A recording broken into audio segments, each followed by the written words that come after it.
As strange as it sounds today, before Super Mario Kart released on Super Nintendo in 1992, there was no kart racing genre. Over the years, many Mario Kart sequels and similar games from other companies came afterwards.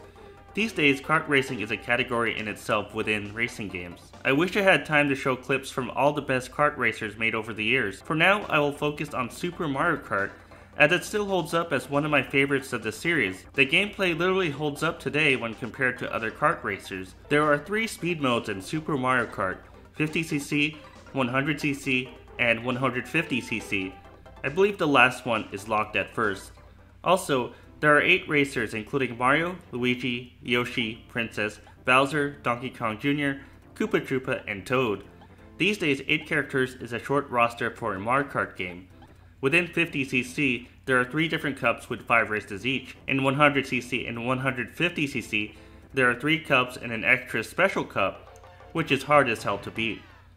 To win the gold cup, the player must simply accumulate enough points by finishing in the top 4 in each race and finishing first on the leaderboard at the end. Your main competition depends on the character chosen. For example, if you choose Yoshi, prepare to battle Koopa Troopa a lot for the #1 spot on the leaderboard. Anyways, visually, the game still holds up in the graphics department today. Some people might think the Mode 7 graphics are outdated, but even though it's old now, it's not so bad. Back then, Super Mario Kart was using state-of-the-art technology for the 16-bit era. It was a big deal. What is Mode 7? According to NintendoFandom.com, Mode 7 is one of 7 graphics modes of the Super Nintendo Entertainment System. The graphics mode allows backgrounds, but not sprites, to be scaled and rotated, eliminating the need for separate backgrounds for each frame of rotation. However, the mode is most famous for the Super Nintendo's signature Pseudo 3D effect, which was used in many games, so it's a great thing to use for racing games. But surprisingly, it was used in a variety of other genres as well. Just look at this list of games that used Mode 7. In any case, Super Mario Kart controls well against the Mode 7 background. B is used to accelerate, while A shoots items, and the right shoulder button hops and drifts. Plus, the X button allows the player to use the rearview mirror. Everything feels right. The drifting function is the most important part of the controls. To unlock 150cc and win the Special Cup, drifting is required to become competitive. Otherwise, one would need to be very lucky with items. It's better to learn how to take those corners well with drifting, and good items can be seen as icing on the cake, if that makes sense. You don't need good items to win. With proper drifting, you can finish first even without any super items in hand. How do you drift? The player needs to press the right shoulder button and the direction in which they are turning. It's that simple. When you take the finger off the shoulder button, I think you'll just get a feel for it. The player hops again to get out of the drift, and then he or she straightens out and repeats the process whenever the next turn comes up, which could be quite soon if the course is short. Given all the turns that come up quickly at times, it's a good idea to get into the habit of hopping here and there around the course just to get into the flow of tapping the right shoulder button and preparing to drift. Eventually, it will all become natural.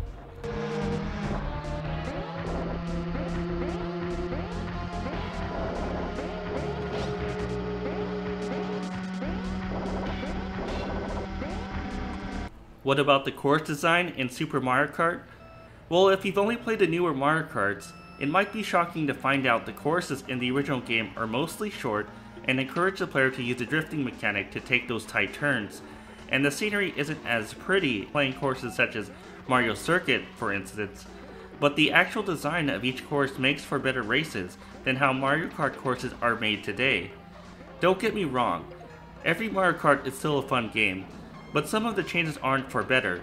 I think what the new Mario Kart games sometimes do is get the player to focus on the scenery and the expansive environment, while not focusing as much on the critical gameplay aspects. Not every new Mario Kart course is like this, but it feels like that's the direction it's headed in.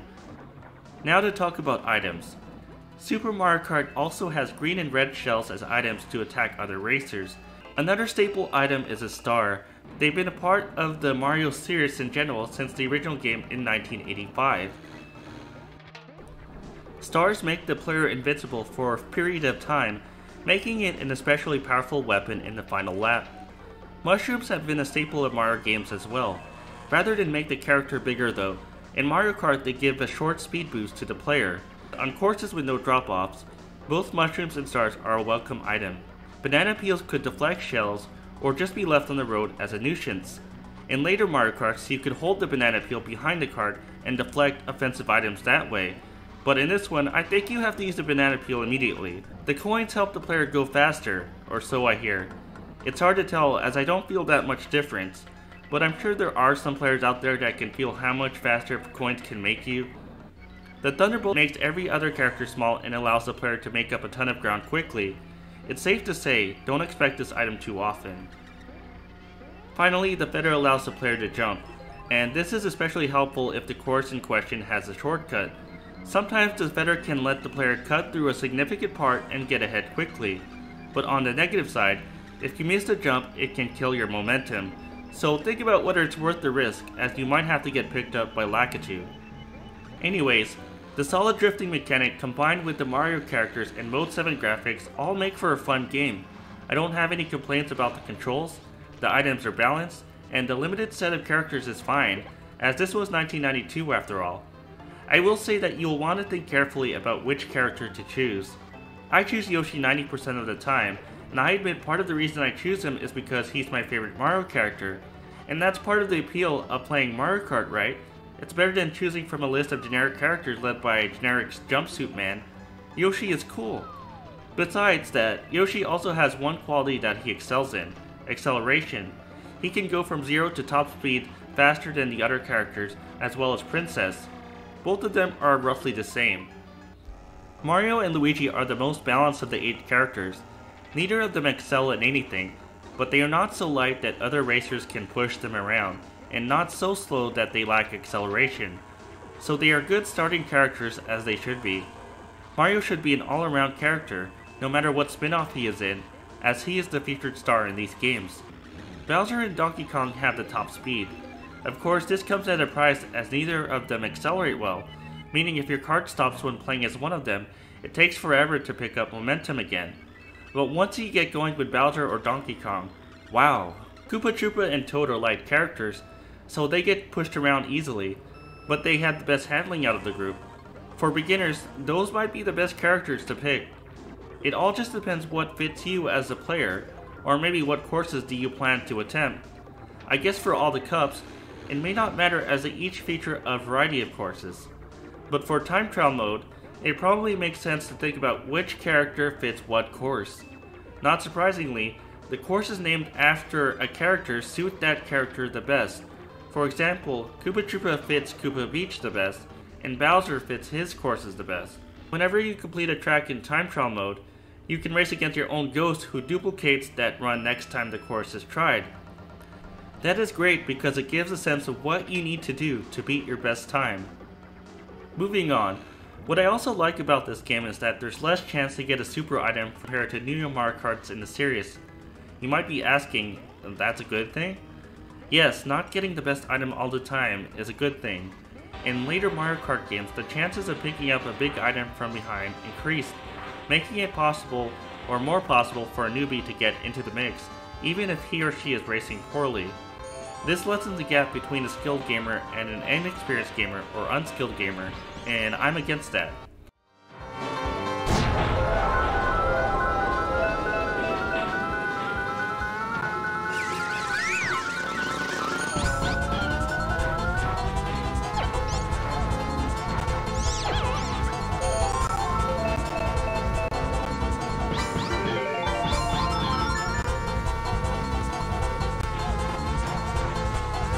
How about the sound and music? It all sounds great. The menu themes sound upbeat and happy. The course themes reflect the theme of the level. For example, in Koopa Beach, it might have more of a tropical sound, while Vanilla Lake might have more of a wintry theme song. In contrast, the Bowser levels will have a darker theme, while Mario Circuit courses are upbeat and neutral at the same time. It all fits. If I had to pick a favorite tune, it might be Choco Island. Rainbow Road is another good one. I recommend looking for covers of all those themes. I've gone over the sound, music, graphics, gameplay, controls. What else does this game need? An online mode? It was made for multiplayer, but not everyone has a friend that could come over and play video games with. Oh yes, there's actually a battle mode. I know this is an unpopular opinion, but I don't care much about battle mode. Maybe that's because I don't have friends to play them with. Battle mode certainly doesn't hurt the game though. Basically, each player has 3 balloons, and you have to pop these balloons by hitting them with shells or getting a star and hitting them that way. Players can pick from 4 courses, with the last one offering the most complex map. Again, I'd rather race. The battle mode is always an afterthought to me whenever I purchase a Mario Kart game, but it's nice that there is a battle mode for Mario Kart fans who like it.